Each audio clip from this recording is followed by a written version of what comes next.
अस्सलाम वालेकुम नाजरीन, welcome to Arshad's health and beauty channel. नाजरीन, आज का जो मेरा टॉपिक है वो है एहतलाम। एहतलाम जो है वो असल में एक मर्ज़ नहीं है, बल्कि ये एक अमल है, कुदरती अमल है, जो कि जब कोई भी लड़का बालग होता है तो एहतलाम उसको रात को खुद ब खुद सोते हुए कोई ख्वाब आता है, कोई मतलब गलत किस्म का ख्वाब आएगा और उसमें जो वो नौजवान है तो उसके नफ्स से खुद ब खुद मनी जो है वो निकल जाती है। तो उस अमल को एहतलाम कहते हैं। ये कुदरती अमल है। जब भी कोई लड़का बालग होता है तो उसकी ये निशानी होती है कि वो एहतलाम होना शुरू हो जाता है, तो इसका मतलब है कि वो बालग हो गया है। लेकिन एहतलाम जो है वो महीने कितनी दफ़ा होना चाहिए, ये एक सवाल है कि कुछ लोगों को महीने में ज़्यादा दफ़ा होता है तो कुछ कुछ को कम होता है। तो ये एक अक्सर मुझे सवाल लोग पूछते हैं कि एहतलाम की जो असल जो सूरत है वो क्या है, थोड़ा सा उसको बता दें। तो एहतलाम जो है वो महीने में जो सेहतमंद लड़का है उसको 2 दफ़ा होना चाहिए। शादीशुदा लोगों को अमूमन एहतलाम नहीं होता, सिर्फ कुंवारे लड़कों को ज़्यादातर जो है वो एहतलाम जो है वो होता है, क्योंकि शादीशुदा लोगों का सिलसिला जो है वो कुछ और होता है। उनका हम बिस्तरी से जो है वो ये अमल जारी रहता है। तो जो लड़के हैं नौजवान कुंवारे स्पेशली, तो उनका ये एहतलाम जो है वो महीने में 2 दफ़ा ज़रूर होना चाहिए। इससे कम होना भी बीमारी है और 2 से ज़्यादा दफ़ा भी होना बीमारी है। 3 दफ़ा कभी कभार हो जाए किसी महीने तो उसकी कोई टेंशन नहीं है, उसके लिए दवाइयाँ ना खाना शुरू कर दें। 3 से ज़्यादा दफ़ा या हर महीने आपको 2 से ज़्यादा दफ़ा होना शुरू हो जाए तो इसका मतलब है कि आपका जो मनी है वो हद से ज़्यादा पतली हो गई है।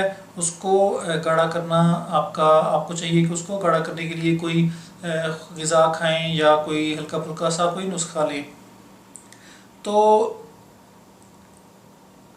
इसकी जो ज़्यादा एहतलाम जो है वो ज़्यादा होने की वजूहात जो हैं वो सबसे बड़ी वजह तो ये है कि मनी हमारी जो है वो पतली हो जाए तो एहतलाम जो है वो ज़्यादा होना शुरू हो जाता है। उसमें कुछ जो वजूहात हैं वो ये है कि ख़ुराक में बेतदली आ जाए, कि हम ख़ुराक जो है वो थोड़ी ऊपर नीचे कर लें या कोई इस किस्म की चीज़ खा लें कि जो जिस्म को माफ़क ना आए या गर्म हो, तो उससे भी एहतलाम में ज़्यादती हो जाती है। गर्म खुराकें, ड्राई फ्रूट, उसके अलावा मुरगन खुराकें, ऑयली खुराकें, ये जो चीज़ें हैं ये एहतलाम की ज़्यादती का बायस बन जाती हैं। उसके बाद जो एक बड़ी रीज़न जो देखी गई है वो ये है कि आप जो लोग खाना खाने के फ़ौरन बाद सो जाते हैं उनको भी एहतलाम जो है वो अमूमन ज़्यादा हो जाता है। ये बीमारी नहीं है, लेकिन इसकी आपको सदेबाब करना चाहिए, अपनी रूटीन को चेंज करना चाहिए। तो अगर ये ज़्यादा होना शुरू हो जाए तो फिर ये सेहत पे और ये मर्दाना कमज़ोरी का बायस बनता है। तो इसीलिए नबी पाक सल्लल्लाहु अलैहि वसल्लम ने भी फरमाया कि खाना जो है वो असर और मगरिब के दरमियान खा लें, तो ये बहुत ही बेस्ट एक बात है। उसकी मेन रीज़न यही है कि आपका जो मैदा है वो खाने को हज़म करने के लिए कम से कम 2-3 घंटे लेता है।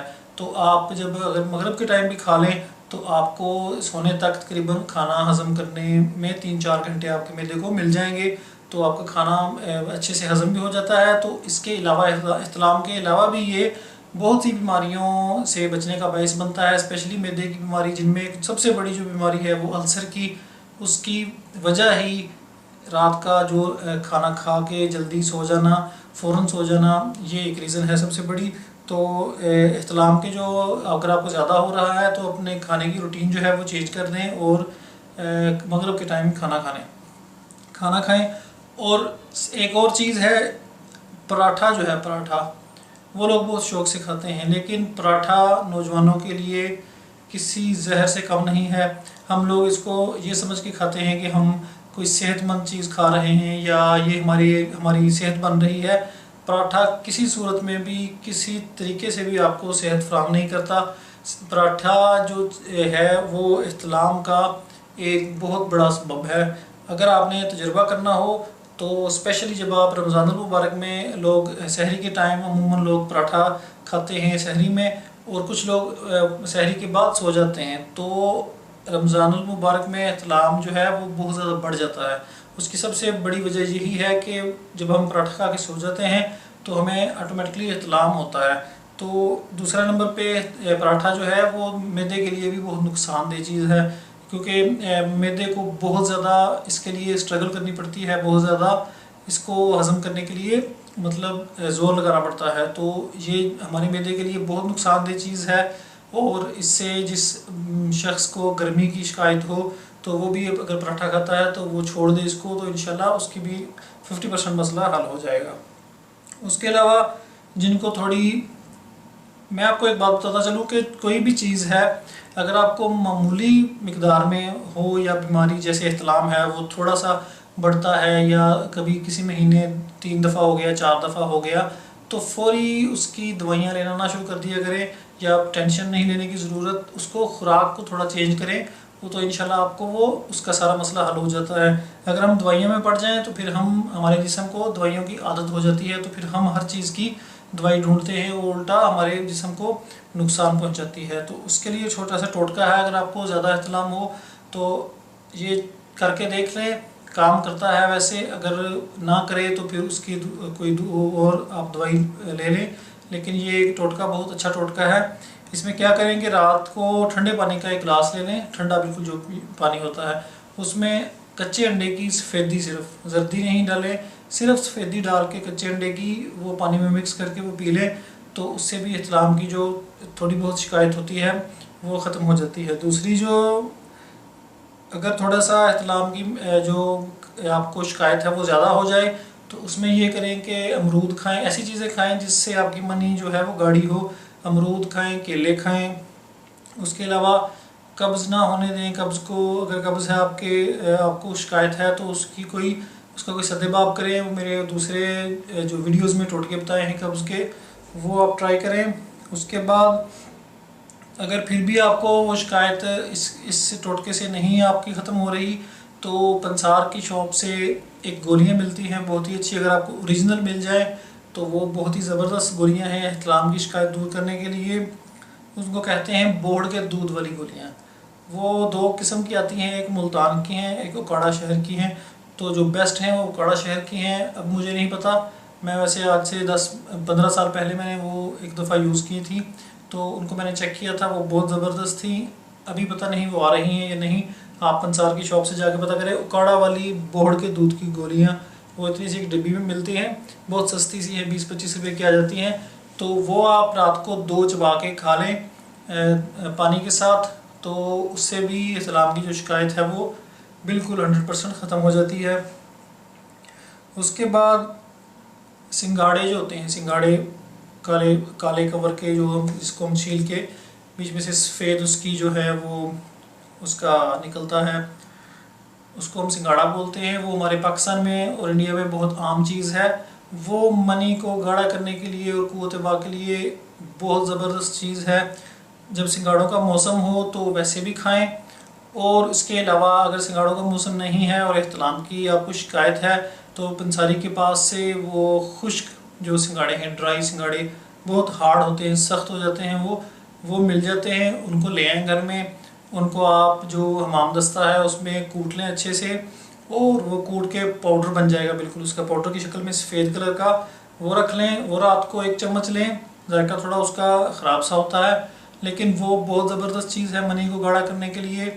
जो भाई मेरे सवाल भी कुछ किए थे कुछ लोगों ने कि मनी को गाढ़ा करने के लिए क्या करें, मनी बहुत पतली है, तो वो ये ट्राई करें। कुछ जरियान के भी लोगों ने मैंने जरियान की जो वीडियो की थी उसमें भी लोगों ने मुझसे पूछा था, तो ये भी एक बहुत अच्छा नुस्खा है मेरे जहन में अब आया है कि सिंगाड़ा ले लें, सिंगाड़े को, खुश्क सिंगाड़े को पाउडर बना लें और 1 चम्मच रात को सोते वक्त ले लें, तो उससे भी इंशाल्लाह काफ़ी हद तक मसला हल हो जाता है। उसके बाद एक और बहुत अच्छा नुस्खा है, लेकिन ये नुस्खे से ज़्यादा खुराक है। अगर आप इसको अपनी ज़िंदगी में शामिल कर लें तो आपकी सूरत इंज़ाल की बीमारी, जरियान की बीमारी और इख्तिलाम की ज़्यादती जो है ये बीमारी आपकी 50% से ज़्यादा तक ख़त्म हो सकती हैं। लेकिन इसको अगर आप रेगुलर यूज़ करें अपनी खुराक में। ये क्या चीज़ है कि ब्रायलर मुर्गियों के जो पंजे होते हैं, ये आप किसी भी चिकन की शॉप पे जाएंगे तो आपको, स्पेशली पाकिस्तान इंडिया में, तो ये इजीली मिल जाते हैं। ये आप इसके पंजे ले लें, बहुत सस्ते मिल जाते हैं, आई थिंक 40-50 रुपये किलो हैं। तो इनको आप 1 किलो ले लें, 1 किलो 1.5 किलो जितने आपको चाहिए। तो इनको अच्छे से पानी से, हल्के नीम गर्म पानी में पहले 1-2 घंटे पड़ा रहने दें। जब ये बिल्कुल साफ़ हो जाए तो इनको अच्छे से मल के धो लें, जो इस पर गंद वगैरह लगा है वो उतार लें। फिर इसको पानी डाल लें देगची में इतना कि ये सारे पंजे उसमें डूब जाएं। पंजे डाल के नॉर्मल आंच पे इसको आप उबलने दें, पकने दें, जैसे नॉर्मल हम गोश्त को उबालते हैं। इतना इसको पकाएं कि इसके जो पंजों के छिलके हैं वो भी ऊपर से उतर जाएं, हड्डियों से अलग हो जाएं। तो फिर आप क्या करेंगे कि इसको, जो पंजे हैं वो हड्डियाँ बिल्कुल हड्डियाँ से रह जाएंगी, उनको आप अच्छे से, उनका जो गूदा वगैरह है वो उतार लें और वो निकाल के उसको फेंक दें, और छान के जो उसकी यखनी बचेगी वो आप फ्रीज़ कर लें। फ्रीज़ ना भी करें अगर आप तो फ्रिज में भी रख लें। तो अगर आपने शॉर्ट टाइम के लिए यूज़ करनी है तो फ्रिज में रख लें, नहीं तो अगर आप फ्रीज़र में उसको फ्रीज़ कर लें।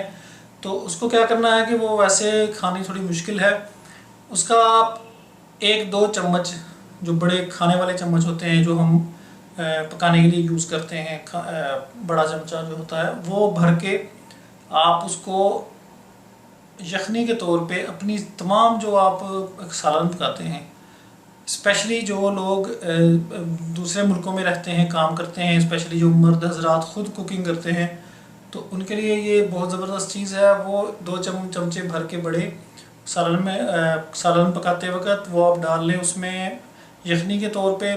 सिंपली नॉर्मल हांडिया पकाएं, दाल पकाएं, सब्ज़ी पकाएं, जो चीज़ भी पकाएं उसमें आप 2 चम्मच डाल लिया करें बड़े।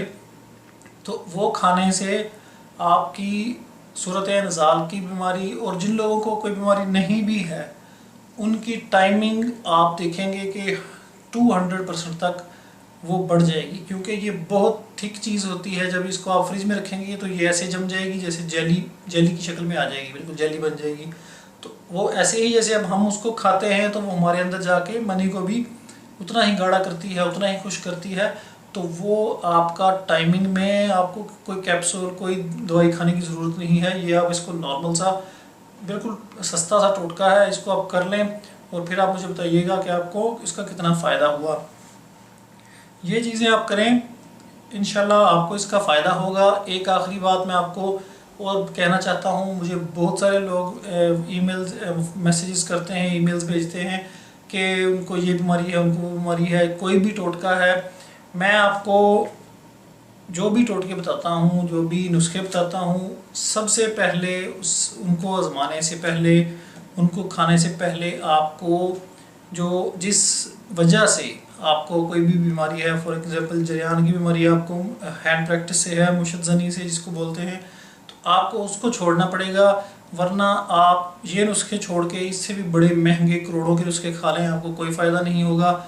एक तरफ से आप खाएंगे, दूसरी तरफ से आप निकाल देंगे, तो सिंपली उसका आपको कोई 1% का भी फ़ायदा नहीं है। उसके बजाय आप पैसे अपने ज़ाया ना करें, आप अपना इलाज ना करें। अगर आप इलाज चाहते हैं, करना चाहते हैं, तो सबसे पहले आप अपनी वो आदतें छोड़ें, तो उसके बाद अपनी कोई भी आप दवाई खाएं, तो इंशाल्लाह आपको 100% तक वो लगेगी। खुराक खाएंगे वो भी लगेगी। तो इंशाल्लाह मैं नेक्स्ट वीक में अगली सवाल जवाब वाली एक वीडियो भी करूँगा।